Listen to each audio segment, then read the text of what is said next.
You are tapped in with Caden. Look, I'm getting ready to go to the gym, but I wanted to make a quick video, well, as quick as I can, about the announcement of Turki Alalshikh revealing his plans to start a new boxing league and crush all the promoters. Now, this shouldn't come as a surprise. If you watch this channel, you know I've been telling you this was going to happen from day one. If you watch the other channel, you know I told you this was going to happen from day one.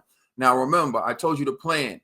They needed Turki Alalshikh needed Canelo Alvarez, Naoya Inoue, and Gervonta Tank Davis to fight under his banner in order to gain the respect, the notoriety, and the recognition that all the best fighters in the world fight for Turki Alalshikh. And I told you, once he got that, he was going to move forward with the plans to launch his new league. Well, he has Inoue, he has Canelo Alvarez, and with Gervonta Tank Davis actually putting up a lackluster performance in the eyes of the public, losing to Lamont Roach, he now doesn't really need Gervonta Tank Davis as much as he used to. And you see, shortly after Gervonta Davis stunk up the place, he's announcing his plans to move forward with this boxing league. Now, here's the thing. This boxing league creates a lot of friction and it's going to cause a lot of controversy, mainly to the other promoters, because he's doing this with Dana White. Turki Alalshikh has announced he's starting this new boxing league with Dana White and the president for WWE. And it's not Eddie Hearn. It's not Frank Warren. It's not anyone he currently partners with in the sport of boxing. And I'll dive into a lot of this more, but I'm doing a lot of talking. I want you to see for yourself what has been announced, the media blitz that's been happening. So the first thing we're going to do is we're going to listen to what Turki Alalshikh had to say when he announced the boxing league with Dana White, who he's picked to run this boxing league. What's up, guys? We have just done a deal to start a new boxing league with Turki, who absolutely loves the sport of boxing. I am very happy today. I give the flag of boxing to the best man who can handle it. He have a tough job now, but I am sure he will be delivering to the people and the. Now, I give the flag of boxing to Dana White. To me, this is problematic because Dana White runs the UFC. All boxing fans aren't fans of UFC. And in particular, we're not enamored with the way UFC is ran. A lot of the UFC fighters are underpaid. And that's the reason why you've seen so many UFC fighters. I can think of Tyron Woodley, Anderson Silva, Francis Ngannou, Conor McGregor. They all end up coming to boxing because they don't make enough money under UFC. And why? Because UFC can cap what fighters make, because the UFC is the cream of the crop when it comes to mixed martial arts. So again, UFC isn't the only mixed martial arts company or organization. There are others. There's like I'm not big in UFC, but I know there was like Prime, like PFL. There's been other MMA organizations in leagues, but UFC has always been the cream of the crop. This is what they're trying to create with boxing. And with Eddie Hearn, Frank Warren, and Oscar De La Hoya loaning their fighters to Turki Alalshikh, they gave him the credibility he needed to now start his own league where he's going to start signing fighters. Dana White's going to start signing fighters, and they're going to try to build their own crop of fighters from the ground up, build their own superstars from the ground up to compete with the superstars that are signed with these other promoters currently, and then make their boxing league the cream of the crop to where people see TKO boxing league as where the best boxers box, the same way they see UFC as the league where the best mixed martial artists fight. Like right now, Francis Ngannou's not fighting with the UFC, he's fighting with the PFL, but people still see UFC as the best where the best mixed martial artists fight, although the best mixed martial artist in heavyweight was Francis Ngannou when he left to go pursue boxing. Now, this is all about perception. This is all about gaining credibility. Turki Alalshikh, once Canelo fights for him, will gain the credibility he needs to now separate and try to do his own thing and create his own boxing league, which is what this was all about from the beginning. So when he says he's going to hand it over to Dana White, that is what he's talking about. It is now Dana White's mission to create boxing's version of UFC, where it's supposed to crush all the other competitors. Where, for example, when they build it up, they want you to see TKO is like UFC. So if Oscar De La Hoya is putting on a fight, you're like, man, that's like PFL stuff. We really can't wait till the champion of TKO fights, because that's the real champion of the world. That's why if you listen to what they're saying, they're programming that in your head, where they're like, no, we don't need all these belts. We need one champion that's going to be the real champion. They're already setting you up for that mindset to discredit any of the other sanctioning bodies and just look at TKO's champion as the real champion. But again, I got a lot to show you, and I really want to get to the gym. But you know me, I like to break stuff down or whatever. But the point is, that's what they're doing. And I think the motive for Dana White is he's sick of losing fighters to boxing. Dana White has lost his biggest fighters to boxing, Conor McGregor, Francis Ngannou.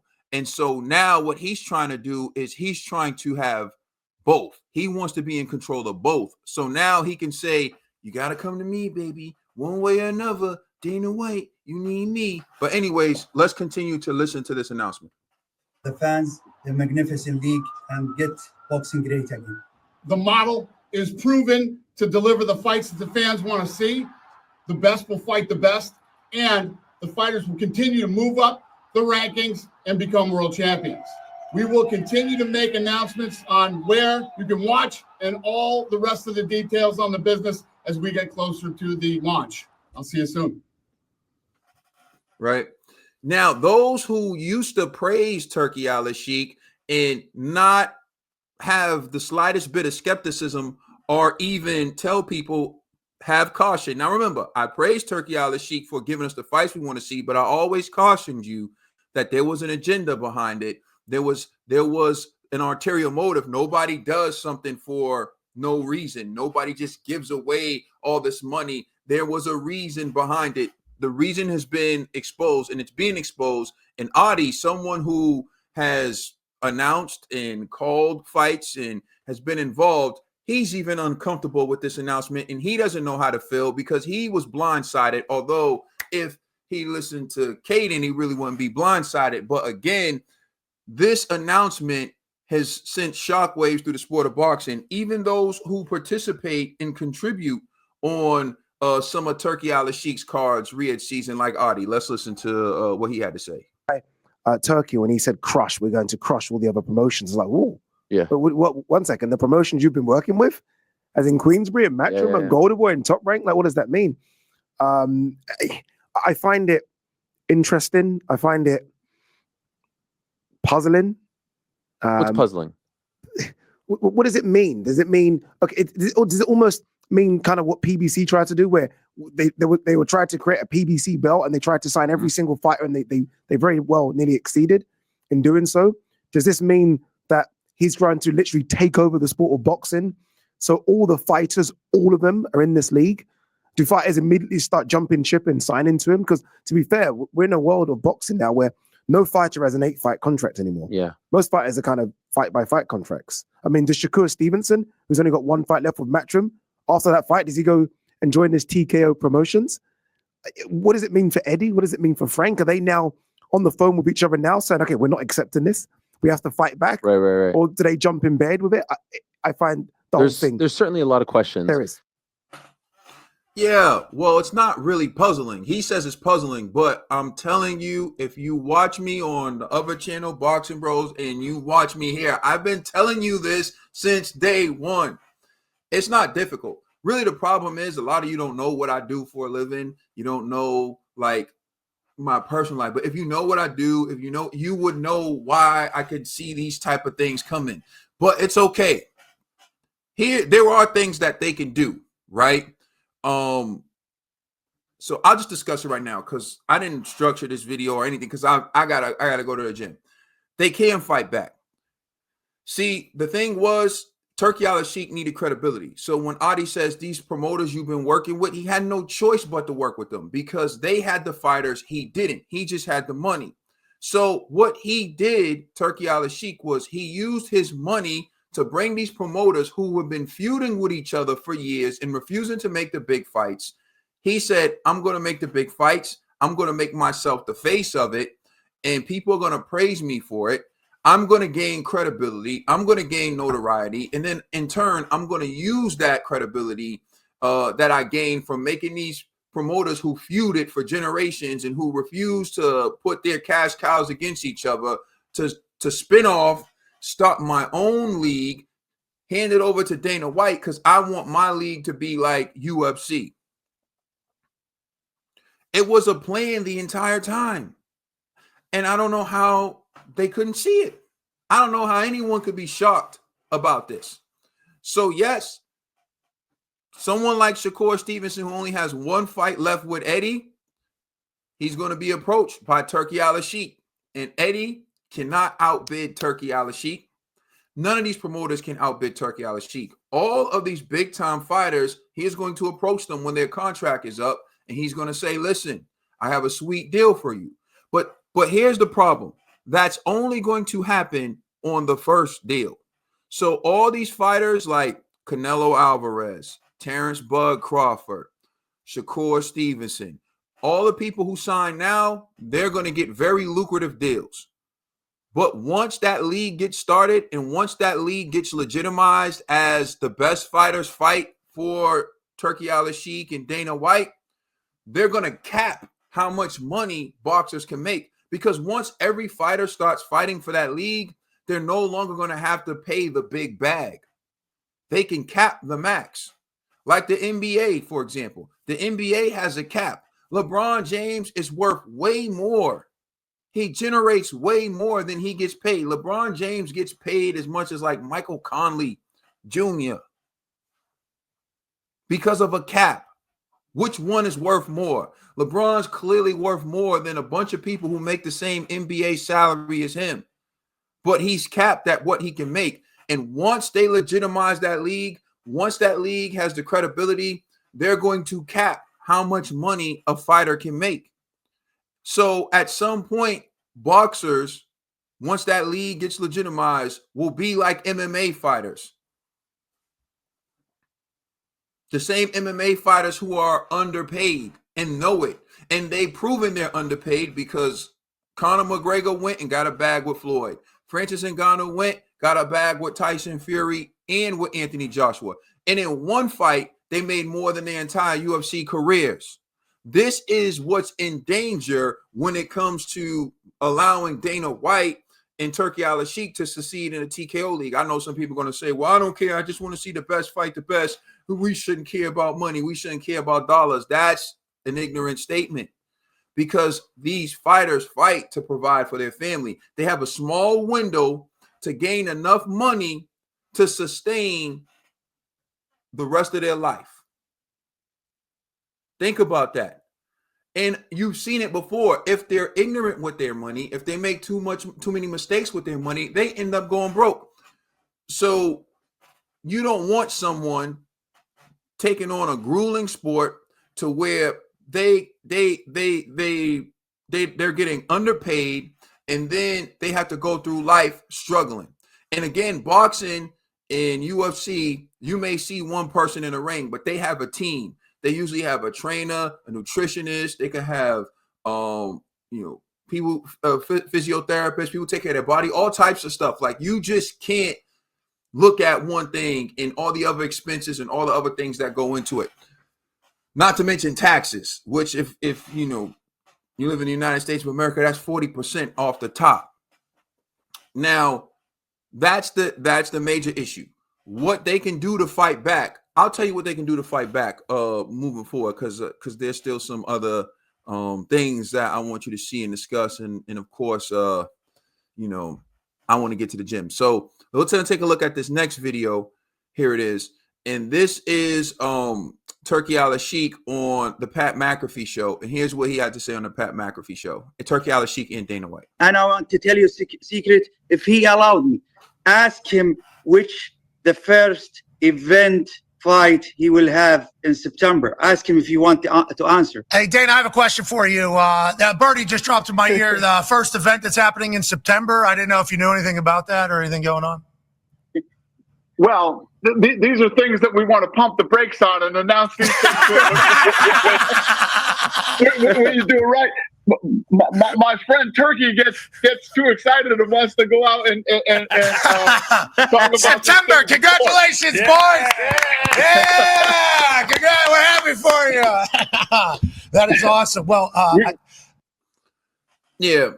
think most of us are under the impression that September is going to be Canelo versus Terrence Bud Crawford, but we'll wait and see if there's a bigger fight they have to announce for September. Go ahead, Dana. We actually are getting together with him tomorrow. We're going to shoot some content, and when it's time to announce, we have a massive fight. Literally, and this is exactly what I'm talking about. A massive fight that only this guy could make happen. This man right here is the Now remember, the perception is only this guy could make it happen. I'm going to get back to that in a second. only guy that could make a fight like this happen. And Together, brother, together. we will announce it when we're ready to, but this is the guy that has literally brought boxing back. Today is day one. We're making our announcement, and we're going to start building this this sport back up from ground zero. That's awesome, man. September 4th, the world's going to change, man. Let's go. September 5th, baby. Now here we go. You see the perception, and this is what I was talking about, the credibility that Turki Alalshikh has garnered because he came out the pockets and gave promoters money and fighters money so that they could make fights that the public wanted to see but weren't being made in the past. But was he the only guy who could have made these fights? Absolutely not. Remember, we wanted to see Anthony Joshua versus Deontay Wilder. And Lou DiBella brought Deontay Wilder to DAZN, and DAZN offered him a very lucrative contract, a 3-fight deal worth $120 million with the potential to be worth $140 million. Deontay Wilder shot that deal down in loyalty to PBC. Now, let's say hypothetically, Deontay Wilder goes to PBC and he tells them what DAZN offered, and PBC works out a deal so that fight can happen. We would have got the fight we wanted, and the fighters would have been fully compensated for it. Joshua would have got what he was going to get. Wilder would have got a great deal, and that would have been it. Hindsight being 2020, I know both fighters wish that they took that deal and they made that fight happen, because one of them would have been undisputed and both of them would have got a bag, especially Deontay Wilder, because he's never recouped the type of career earnings that he could have made. But the point is that promoters were intentionally avoiding fighting each other, their cash cows. They didn't want to put their cash cows in the ring with each other because they didn't want to hurt their brand and they didn't want to hurt their product. And then someone like Turki Alalshikh saw and took advantage of it, and now he's looking to spin off. And so in being greedy, they actually shot themselves in the foot long term, because now Turki Alalshikh is in position where he's seen as the savior of boxing and someone who could only make a fight like Terrence Bud Crawford versus Canelo Alvarez. But is that true? No. There are several ways that fight could have been made. One, PBC, Canelo Alvarez, they could have given them a high percentage of the gate, the pay-per-view revenue, and they could have made that fight. They could have said, look, here's what we can pay you up front. Here's the pay-per-view. If we generate this pay-per-view revenue, here's what you'll get, and let the fighters fight. Now you have a situation with Frank Warren and Eddie Hearn are going to have to really sit back and say, well, are we just going to bend the knee and give up our fighters, or do we fight back?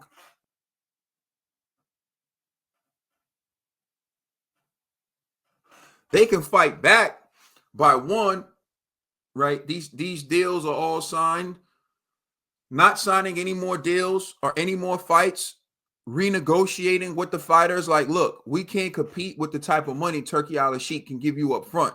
But if you want to be holding hands in pictures and posing for pictures and just dragging around and being on Turki Alalshikh's payroll, cool. But what we can do is give you some ownership of your own career. We can assure you that you will have more say-so over your career. We can give you higher percentages of pay-per-view revenue in the gate. They're going to have to bargain and work with the fighters now. They're going to have to give up more. And they're going to have to be willing to make the fights. Right now, they're in the best position because they still have some of these superstars locked under contract. But they got to stop loaning their superstars out to Turki Alalshikh. They got to stop taking the easy money and build it on their own. And they got to start making their fighters fight each other. And they got to start working together. Because the problem is, if you let boxing go under the rule of one umbrella, if you let the perception become TKO Boxing League is the UFC of boxing and the best fighters fight in that league, Matchroom's done, Golden Boy's done, Queensberry's done, PBC is done. They're all done if you allow that to happen. So now you guys, ironically and strangely, have to change what's been embedded in your blood for years, because that's what he's banking on, that all of these promoters won't come together and say, to hell with you and your easy money. We've been doing it this way. We're going to continue to do it this way. Good luck starting your boxing league with no superstars. Even if that means that they have to cut back on percentages and everything and take certain losses, they're going to have to do that to survive long term. Because if you let Turki Alalshikh go the way that he's going, he will run boxing. And they handed their fighters to him over on a platter. Anyways, we're going to watch some more videos, and I really need to get to the gym. Dang, man, this thing takes forever when you're doing this. All right, here's another interview with Turki Alalshikh and Dana White. Let's listen to what they had to say with Ring Magazine, which was purchased by Turki Alalshikh from Oscar De La Hoya. What can you give us right now? There's zero speculation on the format. You know the format, and everybody knows the format. The best fight the best. You work your way up the rankings, and once somebody gets to breaks into the top 5, there's no question who the best 5 guys in the world are in each weight class, and they fight it out. And see that? The programming has already begun. So the best fight the best to move up in the rankings of TKO boxing, excluding the fighters that may be signed to Queensberry, excluding the fighters who may be signed to Matchroom, excluding the fighters who may be signed to any other promotional company. And then once you enter the top 5 in their league, you're already one of the best. You're already one of the best in the world. And if you're the champion of their league, you're better than everyone else in the world. And this is creating that illusion like they created like with UFC, which is UFC is the best mixed martial artists in the world fight for UFC. So if you fight for PFL, you're not the best. You're not fighting against the best. Although Francis Ngannou probably beats every heavyweight that they have in UFC. But let's continue and listen to what he has to say. And then once somebody holds that belt, you don't need 3 letters in front of the belt. Whoever has that belt is the best in the world in that weight class. It's a very simple model. I support him with everything. This is his call now. His responsibility to deliver to the people and the fans the best models of boxing. It is plain and simple. You heard it. This was the programming, and you see they're on a media blitz now. They're on a media blitz. The media blitz is to get people excited. Turki Alalshikh has built up the credibility, and of course, this is on the heels of Gervonta Davis fumbling and him getting Canelo Alvarez to sign, I think they said a 4-fight deal with him. So he got what he needed to get the credibility to legitimize this league that what's been his plan from the beginning. We're gonna look at another video, and then I'll wrap all this up. But this was Turki Alalshikh, and I mean it's just Dana White on First Take. People see the fights. That's what, you know, we're going to go out and secure rights deals with one of the networks, and we'll build the sport of boxing up here in the United States again. And amazing. To really grow the sport, it has to be strong in the U.S. for it to work everywhere. Wow. I love that. And you heard what he said. Has to be strong in the U.S. because despite what people tried to say, right, the U.S. market is the biggest market. It's the market where you can generate the most money. It's the market where there is the most money. And you can say whatever you want. I told you this before with Turki Alalshikh when he's putting on these big events and everyone was praising him. He's losing money hand over fist. For it to be sustainable, for them to continue, you need the U.S. market. And of course, this is that concession. Now let's listen to what Dana White had to say here, and then I'll wrap it up. Boxing has become this thing where you have to be undefeated for people to care about you, and that's all going to go away. There's a lot of guys out there that we're looking at that are going to be in this roster that have a lot of O's behind there. They're all going to fight each other, and what people want to see are great fights, and they want to know who is the best in the world. And like I said, when you put the great fight, the other thing that we're going to do is my son just went to that show this weekend. He said the live event was terrible, disorganized. At Barclays? Yeah, disorganized, and we're going to clean that up. We're going to make the live events great again too. The run of show will run faster. It won't take 9 hours to see 4 fights. These guys put on a fight and then have a podcast, and then put on another fight and have a podcast. The show will run like UFC does. What's going to fight after fight after fight. Boxing has become this thing where boxing will run like UFC does. The problem is we don't want boxing to run like UFC does. And Dana White has had negative things to say about boxing throughout the years, and now all of a sudden he wants in on boxing. He wants a piece of boxing. I'm telling you, it's because he's been losing his superstars to boxing. So, and he sees the type of money that boxing is generating, and he knows he can't compete. So he wants to be able to bring the revenue that these fighters can make down. Fighters are going to really have to think about the decisions that they're making. You can choose to fight for Turki Alalshikh, but in the end, with this league being started, he's paying you for your name to give credibility to this league. And once you give credibility to this league, and once the perception is that the best fighters in the world fight under this banner, he's cutting the salary, and you're never going to see a Floyd Money Mayweather again. You're never going to see a fighter make bank like Anthony Joshua, Tyson Fury. You're never going to see it again. Boxing has always been that sport where if there was a fighter that can transcend, that if there was a fighter who had the talent, the skill, the marketability, everything, they could make top 5 on the Forbes list. Mayweather's been number 1 on the Forbes list. Manny Pacquiao's been in the top 5 on the Forbes list. Canelo Alvarez has been top 5 on the Forbes list. Anthony Joshua's made the Forbes list. Tyson Fury. There's a lot of boxers. That will change. How many times have you seen a UFC fighter in the top 10 on the Forbes list? Kiss it goodbye. This is really what fighters have to think long term. And for those of you who've already got the bag, if you're Canelo, if you're Terrence Bud Crawford, if you're one of those guys and you already got the bag and you're at the tail end of your career, I can understand. Like, look, I don't have many years left in this sport. I need to secure the bag for my family. I can get that. But if you're these young up-and-coming fighters, these young superstars, and that's what it's about, the race to get the next superstar who's going to legitimize the sport of boxing, who's going to run the sport of boxing, because that vacancy is coming soon. Canelo Alvarez, I don't know how many years he has left, but not many. Terrence Bud Crawford, don't know how many years he has left, but not many. Same with Anthony Joshua. Same with Alexander Usyk. Same with a lot of these fighters. Boxing's going to reset. They're trying to beat everyone to the reset right now. They took the stars at the tail end of their career to get credibility for Turki Alalshikh, legitimize him as a face of boxing, and now they're using it to bring in Dana White and get this league off the ground.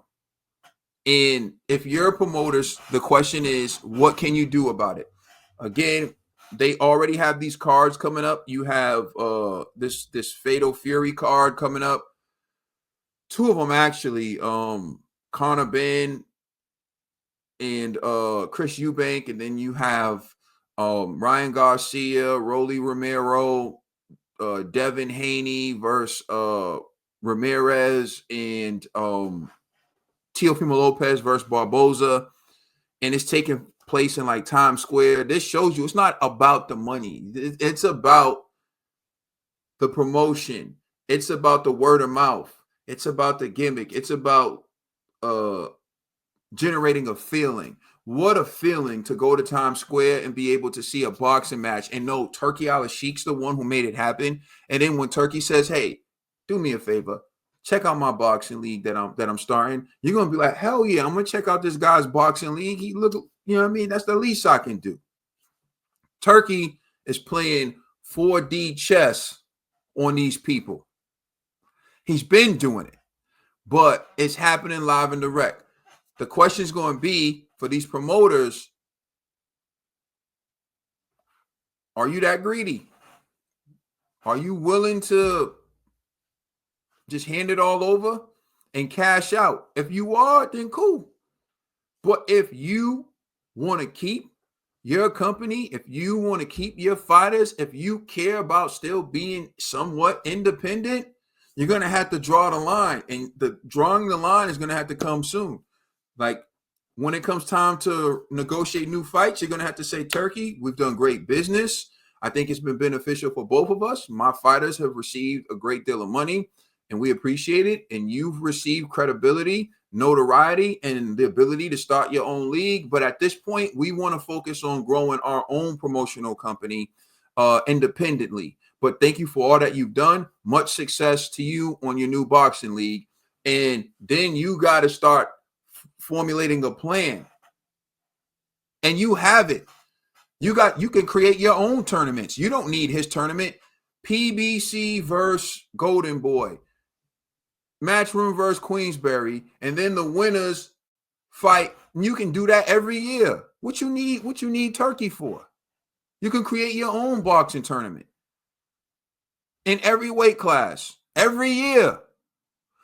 The fighters start. You're gonna have to spice up boxing, because what's happening is this man is on your heels. What you got in your favor is people don't really like Dana White in the sport of boxing, and in combat sports, there are people in MMA who don't like Dana White, so they don't really want to mess with him. And Turki Alalshikh, he's been throwing around money, but you can't buy, like, there's people like, there are people who have money, and so people will go to their parties, whatever, but they don't really mess with them like that. Everyone's like saying, His Excellency and all that, but I don't know if they really mess with Turki like that. But I know that Eddie Hearn is a serious character in boxing. Love him, hate him, he's polarizing. He's a serious character in boxing. So is Fish Eyes, Uncle Frank. So is Oscar De La Hoya, all the names you got for him. You dig what I'm saying? But he's a true character in boxing, a staple in boxing.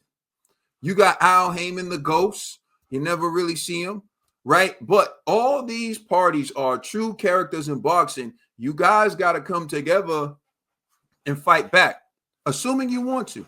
If you don't and you just want to bend the knee and cash out, I understand that too. But in the end, just remember, we are not going to see fighters on the Forbes list again. These big paydays will stop. They are not going to continue because they're unsustainable. And once all the big names fight under Turki Alalshikh in this new league, right? Once they legitimize this new league, it's a wrap. Boxing will become UFC, not just in terms of structure, but paydays as well. And then the UFC fighters who jump ship from UFC to boxing so they can make the most money they made in their career, they won't have that option. And then combat sports will truly be in the hands of the same promotional team. And I don't think that's a good thing either. But you know, it is what it is. At the end of the day, if that's how the people want it, that's how the people want it. But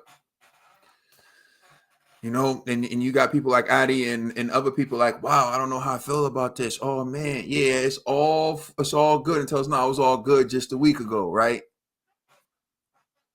Hey, anyways, at the end of the day, I want what's best for the sport of boxing. I want what's best for the fighters. I'm just breaking the news to you. You can let me know what you think in the comment section. I appreciate all the comments. I try to get back to you. If I can't, I'm busy and I have things that I need to do, but I really appreciate it and I see it. And thank you for that. If you hit the like button, it helps grow the channel because it helps circulate the video, put it in the algorithm for YouTube to determine that this video is worthy to recommend to other people. So if you can, please hit the like button. If you have a different take, I just realized that I spelled promoters wrong. Right. If you have a different take on this, please let me know. And I'll look forward to hearing it. Thank you for rocking with me. It's Caden. I'm out. Peace.